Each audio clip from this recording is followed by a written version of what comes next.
गुडघा दुखत असेल तर चालावं का विश्रांती घ्यावी? नमस्कार, मी doctor Deepak Joshi, orthopaedic surgeon. गुडघा जर दुखत असेल तर चालायचं का विश्रांती घ्यायची, ह्या प्रश्नाचं उत्तर एका शब्दात देता येणार नाही. पण जर दुखणं अचानक पडल्यामुळे किंवा दुखापतीमुळे किंवा आतमध्ये सूज असेल तर मग मात्र काही दिवस विश्रांती घेणे आणि डॉक्टरांचा सल्ला तुम्हाला घेणं आवश्यक पडेल. पण जर का वयोमानानुसार होणारा संधिवात असेल तर पूर्ण विश्रांती हा काही उपाय होऊ शकत नाही. उलट दिवसभर जर बसून राहिलं तर स्नायू कमकुवत होतात, स्नायू आणि सांधे कडक व्हायला लागतात आणि वेदना आणखीन वाढू शकते. आणि त्याच्यामुळं योग्य प्रमाणात चालणे, नियमित व्यायाम, वजन नियंत्रण आणि मांडीचे स्नायू मजबूत करणे, व्यायाम करून हे गुडघ्याच्या आरोग्यासाठी अत्यंत महत्त्वाचं आहे.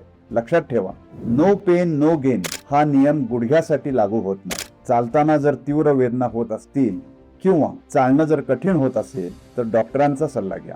पूर्ण विश्रांती पण नाही आणि अति चालणं पण नाही, तर योग्य प्रमाणात हालचाल हाच गुडघ्याच्या आरोग्याचा खरा मूलमंत्र आहे. धन्यवाद.